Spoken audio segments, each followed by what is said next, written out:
So I've noticed a problem that we all have, and I know I talk a lot about abstract theological concepts and stuff, but today we're going to get into how we can use these theological concepts to actually transform our lives. Problem that I've noticed is this. We have been told that we have two options. We can either A, chase our emotions blindly, or we can suppress them completely. We either treat our emotions like gods or we throw them out like garbage. And this isn't right, it's a trap. It's a false dichotomy, and it's why most people feel either ruled by their emotions or completely disconnected from themselves. That said, in reality, emotions are one of the most powerful tools that we have, and they're not just for our happiness, but they can be used for our holiness. So today we're going to talk about 5 steps to help you learn how to feel an emotion, interpret it, and use it as fuel to transform you into who God meant you to be. And at the very end, what we're going to do is we'll take a look and reveal how every single emotion, from either anger, joy, to fear, can drag you down or possibly lead you closer to God. As I kind of started this video off, I said that we've been given a false dichotomy. We either need to blindly chase our emotions in order to be happy, or we need to completely repress them. Like, this is something that the Stoics might say, that you feel an emotion, emotion is just a distraction, so we should get rid of it and not feel emotion. That's why we say of someone who doesn't react to their emotions that they have a Stoic personality. They completely repress them. But neither of these are actually what you should be doing, because they are two opposite ends of the spectrum. In actuality, our emotions are actually given to us by God to force us or to stimulate us to move in a good direction. St. Gregory the theologian says it best. He says that we must not extinguish our emotions, but we need to control them and make them instruments of our virtue. If we don't have anything that's stimulating us into action, we can never actually grow in virtue, because there's no instances to be virtuous.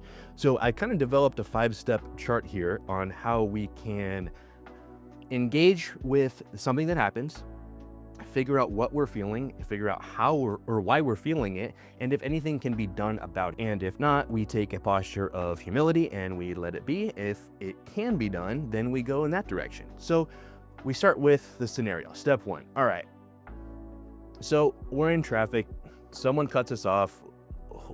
This happens all the time. So the scenario happens, and then we go immediately into step 1. The stimulus is someone cut me off. Okay, so we introspect. We think, what are we feeling? Typically, we would be feeling anger. And we know that a lot of the best minds have said that in actuality, anger is revealing what we are attached to and what we love in our hearts.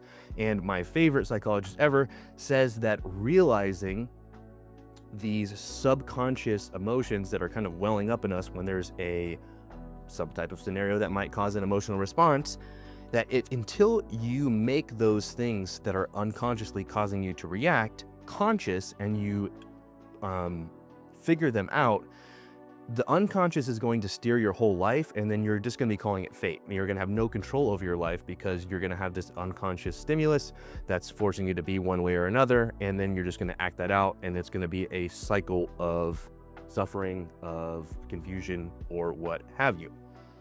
Luke 6:45 says that out of the abundance of the heart, the mouth speaks. So this means that, kind of in the same vein of Jung, is that things that are going on in our heart, when they get to a certain level, we act out on them. So the second step, once we enter into ourselves and we wonder what it is we're feeling, we ask, what is the exact emotion? Is it anger? Is it sadness? Is it lust? That would be super weird if you were feeling lust because someone cut you off in traffic, but nonetheless, we narrow it down and we realize we are feeling anger. Now, if it wasn't anger, if it was any other emotion, we go to step 3, which would be further in the introspection process, and we ask ourselves, what is the purpose of this emotion that I'm feeling? Because it's not just some neutral thing, there's a reason that you're feeling the way you are. This is why we don't repress our emotions, we integrate them. So we know that anger, in essence, is the recognition that something is that should not be, and it moves us to want to change it. So as we said before, our emotions reveal our love. Our reactions reveal if we're sick or if we're healthy. So That being said, someone cuts you off in traffic and you're angry, that's kind of a just anger because they shouldn't be cutting you off. But to get deeper into it, we reflect on the scenario and we reflect on the emotion, and we ask ourselves, is this a reasonable emotion? Do I have just reason to be feeling the way that I am?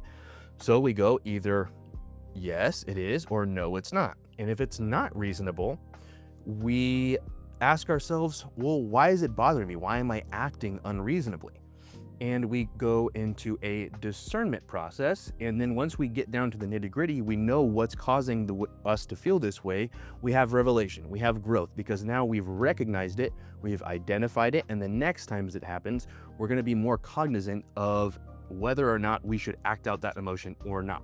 Yet on the flip side, if we say, yeah, you know what, it is a reasonable response to what's going on, we then ask ourselves, okay, can I change it? If no, you embrace humility and you say, this is the way it is, and you offer it up to God and you just deal with it. Like, for example, the scenario of someone cutting you off. There's really nothing you could do about it. I mean, if someone's acting crazily and like causing accidents, maybe you can call the cops and say, maybe this person's drunk, I don't know. But if you can change it, you think to yourself, okay, how do I change it? What is the best course of action? And on a caveat to all this, the best response is through grace. We have to be asking grace, because by ourselves, we're not the best judges of these types of things. So it's always nice to be in a posture of receptivity to what the Spirit is moving us to do.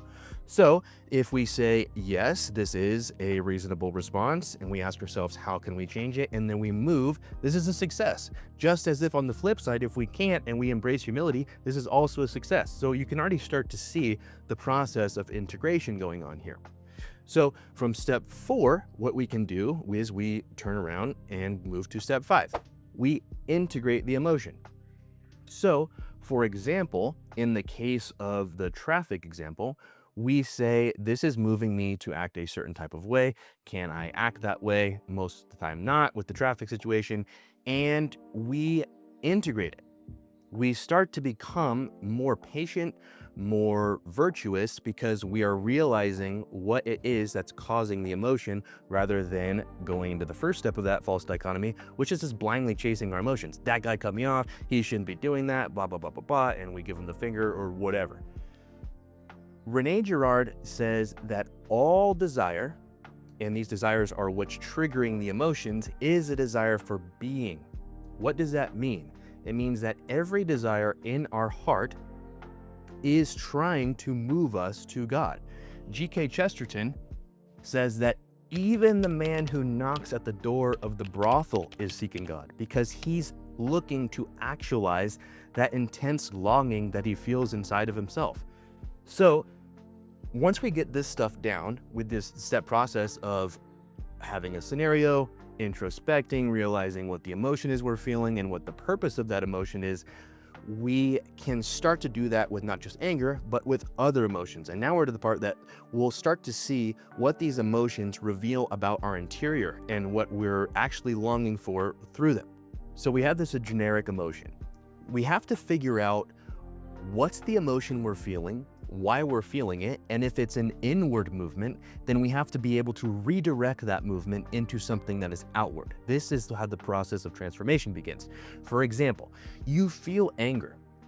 For example, the guy, I keep going back to the traffic thing. So the traffic thing happens, and do we give him the finger because we're feeling wrath? Do we go cut him off and then cause a road rage incident because we want to exact vengeance? Or do we realize that it's not good that people are cutting people off and not driving with consciousness and all these different things, and then we turn it into a zeal for the good because they shouldn't be acting like that? And how do we respond? We don't go act out wrath, we don't go act out vengeance or what have you.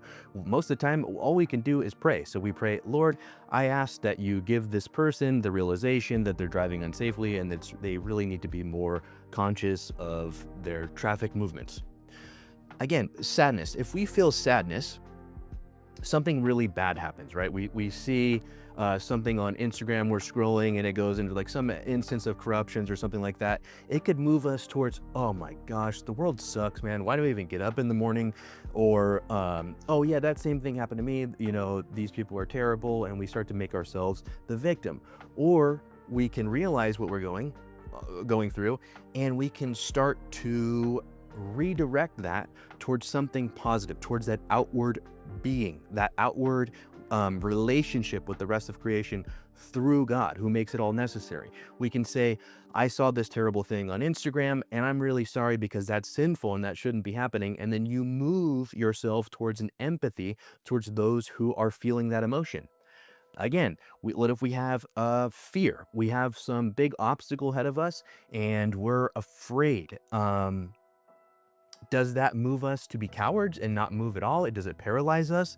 Does it give us anxiety? Does it make us want to control the future because we are afraid of the possible consequences of not reaching our goal or what have you?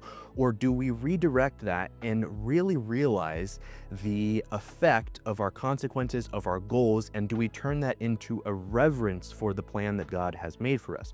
Do we ask God, Lord, this is a really big deal and I can't do it on my own, so I ask you to take the wheel, and I'm going to have a posture of receptivity. I'm going to move in the right direction. You open the door. I'm going to go through it. That's reverence. That is prudence.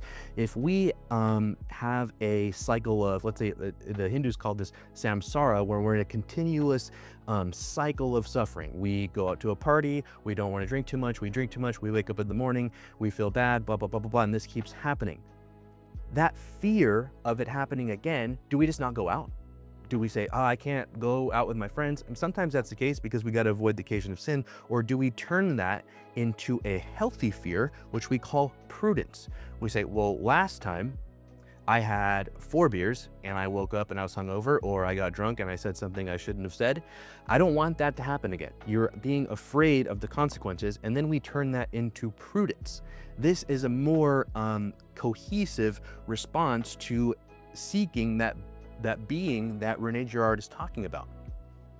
Let's say we've been working out a lot. We go into, we see ourselves in the mirror and we feel joy. The inward movement is to say, oh, wow, I've been working so hard, blah, blah, blah. I'm better than all these lazy pieces of crap that don't work out or whatever. Or do we change our posture? Let me backtrack a minute.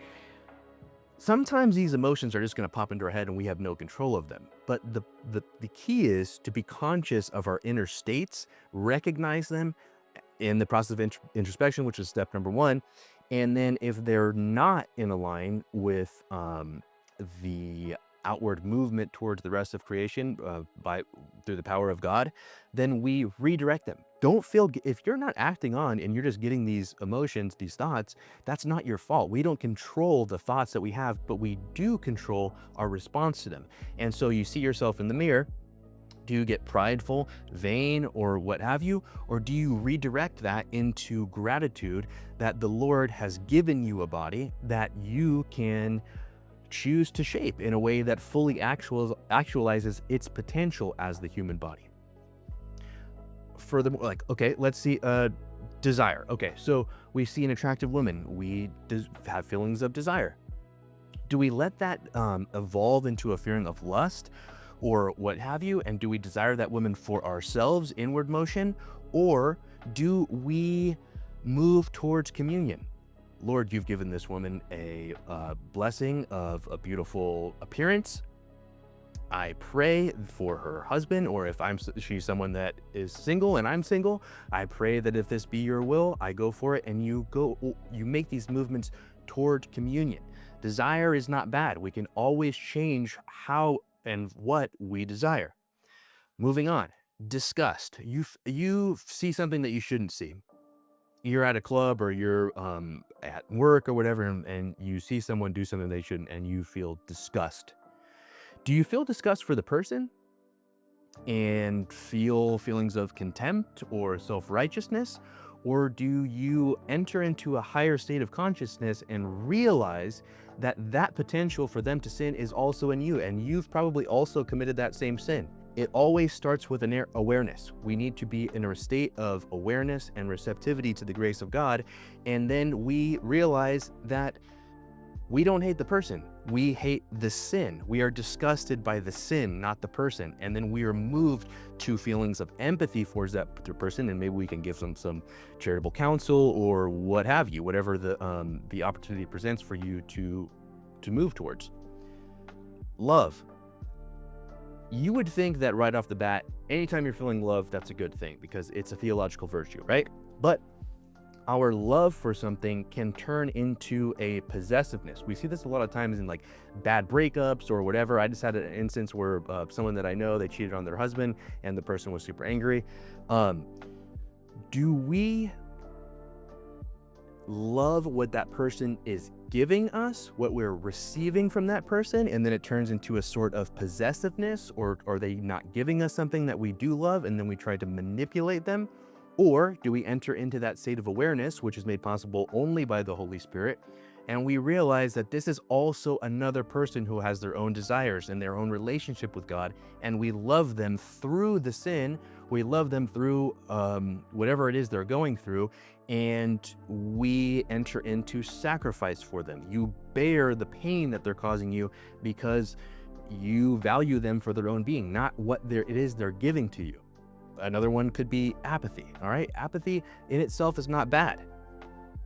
We see some external stimulus and we say, I don't know, I don't care. It's the secondary emotion is talked about a lot by the church fathers, and it's called achadia.